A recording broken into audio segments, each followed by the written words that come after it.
So I got to know, I just asked the other guys the question too. It's like, is this, I mean, you've done so many comedy shows, but is this the kind of stuff to sort of get your geek on, these kinds of, in other words, being here as part of this show and being here at Comic-Con and all that, I'm just wondering, what kind of get your geeks on, both of you? What are the things that you geek out on? Hunger Games. Hunger Games, that's what I geek out on. Huh? I like that answer. Yeah, I mean, seriously, I read the book, saw the movie. I recently met Willow, you know, who plays the daughter, or the younger sister, and I was in Melbourne at a convention, and I was talking to Patrick Stewart, no problem, but then I see little Willow, and I'm like, yeah, so Hunger Games, I'm a bit of a geek. Oh, I'm a geek. I mean, always a geek. So, but I guess lately Game of Thrones. I really love that show. For both of you, did they come recruiting for this, or did you have to go through the audition process to get the role?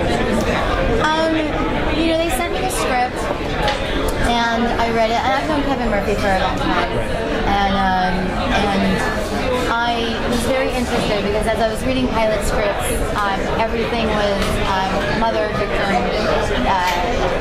wife.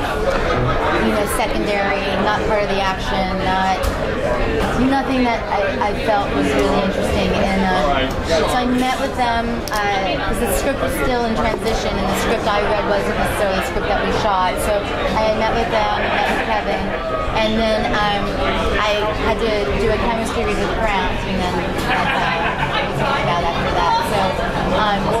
So I like auditioning. I prefer to audition because in many ways I'm interviewing them as much as they're interviewing me. And, you know, you want it to be a perfect fit on a TV series. You don't want to be that square peg they're trying to shove into a round hole and it just doesn't fit. So it gives both sides an opportunity to say, like, is this a perfect fit for all of us involved? And so that's why I was open to meeting. I wanted to meet with Grant and make sure that we worked well together, make sure he wasn't an asshole. Yeah. Wasn't? Yeah. And, you know, make sure he was as charming and as hot as they said he was. And so yeah, so, I mean, for me that was process was. I spoke to Kevin on the phone, and like you, when you commit to a series, it potentially can run for a great deal of your life. I found that out on the L Word, and so it was really important to me when we spoke that it would be a character that would fascinate me, and also the script would mirror what I wanted to say about my life and what I was interested in. So yeah. You look pretty human. Was there any idea to give you like an extra arm or something that would make you more alien? Well, we're human. We're human. Oh, you're human too. I'm sorry. We're sisters. Yeah, we're definitely. Although I would take an extra arm. Julie, can you talk a little bit about your basically relationship between Mayor and Grant's character as the sheriff, The lawkeeper. Yeah, because in terms of power struggles or anything. You know, he's new to town. He's new to Defiance, and we need a lawkeeper. And I know, you know, he's a bit of a rascal and a bit of a, you know, independent thinker, but I also know I start to believe that I can trust him, and that because he is one of the Defiant few, he is the reason why we have the town Defiance. I mean, he was a big part in ending the war. I respect him for that, and so I just put my faith and trust in him as a lawkeeper, but I have to rein him in sometimes too. I mean, because he is a wild card. I mean, you know, so there is a power struggle between the two of us that goes on for a while about how the town should be run and how we should enforce the law. But I have ultimate say. I mean, the mayor.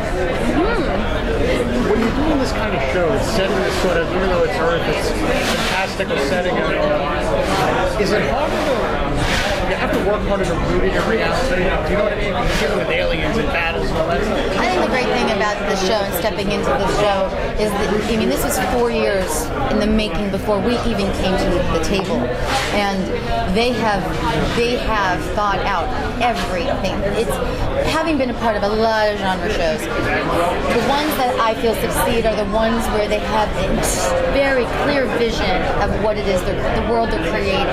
So the given circumstances are already drawn out before we even arrive as actors into the whole landscape of it. The shows that don't succeed are the ones that they just kind of drift and kind of don't, and they make just random choices because they have a great idea, but then it doesn't have a payoff. And I think the audience knows that, and they don't like that. They don't like feeling cheated. They don't like seeing given circumstance changed without a payoff or a reason behind it. And so stepping into this world, it's very clear to us the world that's, I mean, you can sit here and they show you detailed visuals and just talking to Kevin and getting all the details of the world that's created. It makes our job easier to then step in and bring it to life. Now you talked about there's like a family quality to the show and everything. Now with your profession, how does that play into being a comedian? And I would assume that would set up things for like a lot of like guest stars to come in and clients or something. I mean, Kenya doesn't have any shame about her job. She believes that sex is love, and that sex is happiness, and sex is a way to peace. So I think that both of these sisters, I think, share this common desire for love and peace. So from my perspective, you know, it's something that can only help the friendship and the bond between them, as well as the fact that she's really running the world above, and my character is running the world below. So there's a great synergy and a great alliance between these characters. They need each other. How are you guys both extremely new to do you guys do a lot of CGI on the pilot? And yeah. Is that, you guys talked about that trust factor, are you like extremely new to that much? Oh, I'm very new to it. It's always new. I mean, you never get used to it. It's an odd, it's a very technical, odd, it's not an organic concept to work with as an actor. You have to make it organic, but it's very technical. There's things going on that you don't fully, you can't even try to, I leave all that to somebody else, and I just try to focus on the drama that my character's going through, or whatever the story that needs to be told. But it can be if you try to focus too much on all the others, it can be very overwhelming as an actor. And no matter how experienced you are at it, it's still it's like the first time. So I had a crazy first day of work because I have never ever done green screen before.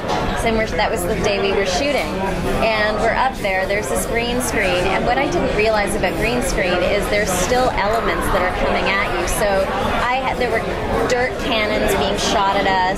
There was this massive fan. We're firing the guns. The shells are hitting. So there was. She got hit with a shell. Yeah, my gun went off accidentally at one point. By her foot. Yeah, it was crazy. I was like, oh my god, this is absolutely insane for a first day of work. I have a crazy job. And so the weird part about green screen is that there were actual elements to contend with, which I was relieved added to the reality, in addition to the fact that we saw what we were looking at. They showed us like the computer rendering. Yeah, the rendering. It was. Yeah. We had an idea of what was going to be CGI.